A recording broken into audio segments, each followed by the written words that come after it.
नमस्कार। हम सभी पर महाराज जी का आशीर्वाद और बजरंगबली जी की कृपा सदैव बनी रहे। अगर हमारे जीवन में सुख, समृद्धि, शांति और सद्भाव का जो माहौल है घर पर बिल्कुल ना बन पा रहा हो, जीवन में जब भी आप कुछ अच्छा काम करने वाले होते हैं वो किसी न किसी कारणवश टल जाता हो, जीवन में उथल पुथल की स्थिति बनी रहती हो, तो हम ऐसी कौन सी त्रुटियां कर रहे हैं, ऐसी कौन सी गलतियां कर रहे हैं जिस वजह से हमारे जीवन में जो सुख का माहौल है, जो समृद्धि का माहौल है, वो ज़्यादा समय तक टिक नहीं पा रहा है और कुछ ही क्षण में वो ओझल हो जाता है और पूर्ववत जो परिस्थितियां हैं वो वापस से बन जाती हैं।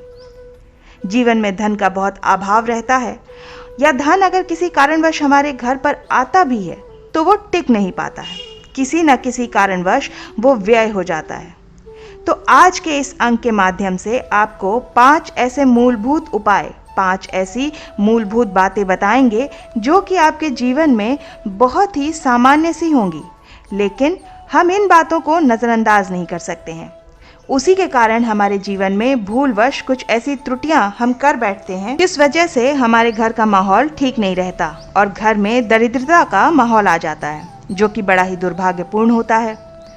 तो आज आपको 5 ऐसे उपाय बताएंगे जिसमें से सबसे पहला जो महत्वपूर्ण उपाय आपको करना चाहिए, देखिए, सनातन से जुड़े हुए हम सभी लोग हैं। सनातन धर्म हमारे पूरे जो भारतीय इतिहास है या विश्व का इतिहास है उसकी अगर मैं बात करूं तो सबसे प्राचीन धर्म हमें ईश्वर ने दिया है। तो उसी सनातन धर्म के अनुसार हमको अपना जीवन व्यतीत करना चाहिए, जो कि एक ऐसा क्रम है।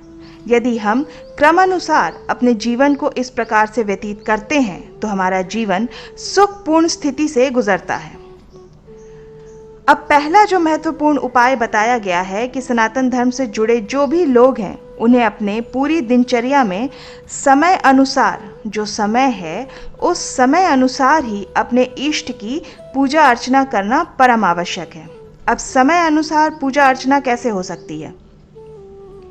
देखिए, जब हम सुबह उठते हैं तो सबसे पहला हमारा कर्तव्य बनता है कि स्नान आदि करने के बाद में हमें सदैव अपने इष्ट को याद करना चाहिए, इष्ट की पूजा अर्चना करनी चाहिए। जिन भी ईश्वर को आप मानते हैं, जो भी हमारे देवता गण हैं, जो भी हमारे इष्ट हैं, हमें उनकी पूजा अर्चना करनी चाहिए। घर में जो हम मंदिर स्थापित करते हैं उस मंदिर में सबसे पहले हमें दीप प्रज्वलित करना चाहिए, वो हमारा परम कर्तव्य है। और फिर समय अनुसार ही करना चाहिए। जैसे प्रातःकालीन में पूजा होती है और कई लोग ऐसे हैं जो दिन में भी पूजा करते हैं, फिर उसके बाद सायंकालीन की संध्या आरती होती है, संध्या पूजा होती है। तो जो भी समय अनुसार जो पूजा का समय तय किया गया है उसके अनुसार घर पर दीप प्रज्वलित करना, इष्ट की पूजा होना परम आवश्यक है।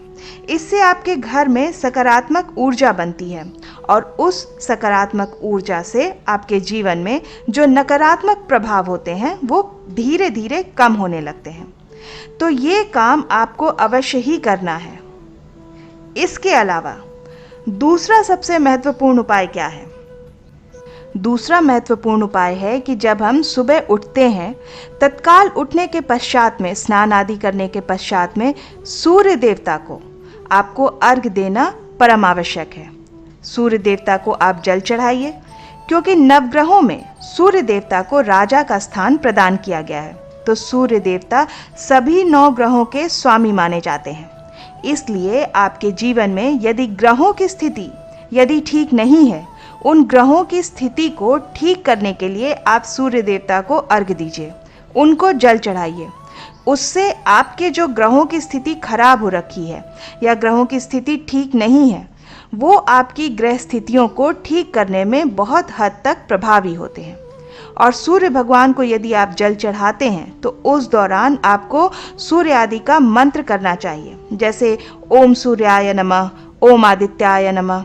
इस प्रकार से आप सूर्य भगवान को जल चढ़ाते हैं, उनको अपना नमस्कार, उनको अपने दिन के शुरुआत से पहले जब उनका आशीर्वाद लेते हैं तो आपके पूरे जीवन में, आपके पूरे दिनचर्या में जो नकारात्मक प्रभाव ग्रहों से आपको मिल रहा है उसको ठीक करने में आपको बहुत सहायता मिलती है। इसके अलावा तीसरा उपाय जो सबसे ज़्यादा महत्वपूर्ण है, तीसरा उपाय है कि सनातन धर्म में तुलसी माता को बहुत ही पूज्य और बहुत ही पावन माना गया है।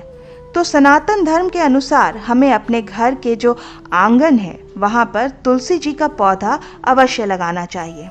तुलसी जी का पौधा घर में लगाने से आपके घर में जब तुलसी माता का पौधा होता है उससे बहुत ही सकारात्मक ऊर्जा आपके गृह स्थान पर आपको मिलती है।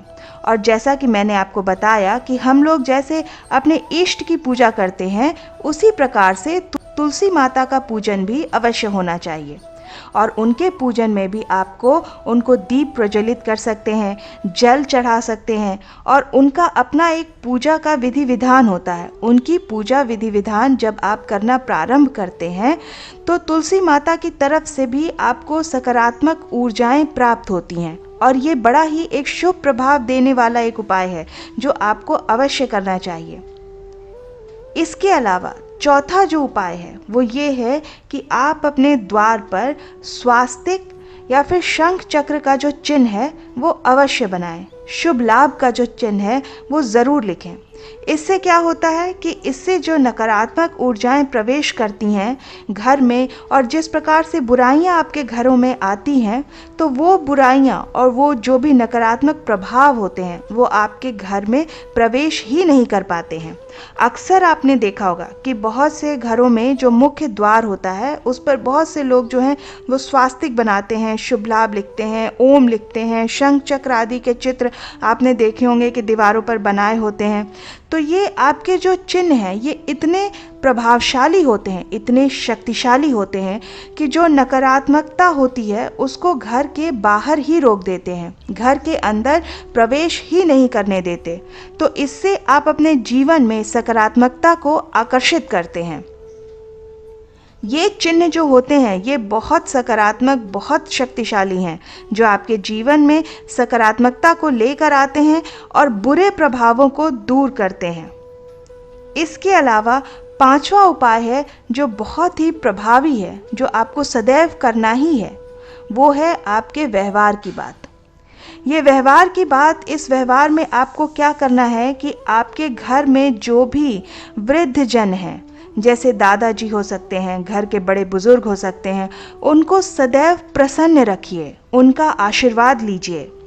प्रतिदिन उनके चरणों को स्पर्श करके उनका आशीर्वाद आपको मिलना परम आवश्यक है और वृद्ध जनों को तो सम्मान आपको देना ही देना है।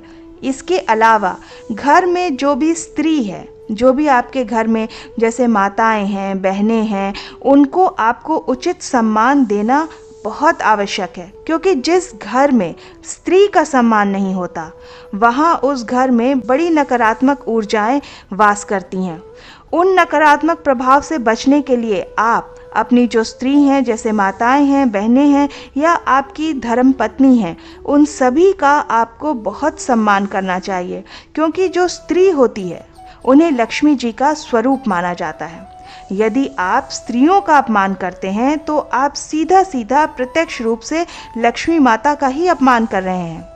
इसलिए इन बातों को बहुत ध्यान में रखिए और जो वृद्ध जनों का आशीर्वाद है उसको आप प्रतिदिन लिया करिए। उनके चरणों को स्पर्श करना है या आपसे बड़े जो भी आपके घर के जो मुख्य वृद्ध हैं उनका आशीर्वाद आप ले सकते हैं। उससे आपका जो पूरा दिन है, प्रत्येक दिन यदि आप आशीर्वाद लेते हैं तो हर दिन आपका आशीर्वाद पूर्ण होकर अपने कार्यक्षेत्र को आप निकल सकते हैं। उससे आपका पूरा दिन बहुत ही आनंद भरा रहेगा। तो ये 5 मैंने जो आपको उपाय बताए हैं, इन 5 उपायों को यदि आप अपने जीवन में करते हैं तो आप दरिद्रता को अपने घर से, अपने जीवन से बहुत दूर कर सकते हैं, जो कि आज प्रत्येक मनुष्य चाहता है कि मैं अपने जीवन में दरिद्रता के प्रभाव को दूर करूं। ये वो उपाय हैं, ये बड़े ही सामान्य से परंतु बड़े ही शक्तिशाली ऐसे उपाय हैं जो यदि आप अपने जीवन में शामिल कर लेते हैं, अपनी दिनचर्या में, अपने रोज़ के जीवन में आप इन्हें शामिल करते हैं तो आप पाएंगे कि आपके जीवन में अप्रत्याशित रूप से ये सारे प्रभाव, जो बुरे प्रभाव हैं, नकारात्मक प्रभाव हैं, वो समाप्त हो रहे हैं। सारे प्रभाव आपसे दूर जा रहे हैं, नकारात्मकता का वध हो रहा है और सकारात्मकता आपके जीवन में स्वयं ही आकर्षित हो रही है। यदि आप इन 5 उपायों को अपने जीवन में शामिल करते हैं तो आपके घर, आपके पूरे परिवार में खुशी का, आनंद का माहौल सदा के लिए बन जाएगा। जीवन में अच्छा समय आने से पहले ईश्वर आपको कुछ संकेत देते हैं। इन संकेतों के बारे में जानने के लिए आप ऊपर वाला वीडियो क्लिक करके ज़रूर देखें। आशा करती हूँ कि आज का ये अंक आपकी साधना में और महाराज जी की भक्ति में सहायक सिद्ध होगा। इसी प्रार्थना के साथ मिलते हैं अगले अंक में। तब तक के लिए जय बाबा की। हरे राम राम राम हरे राम राम राम हरे कृष्णा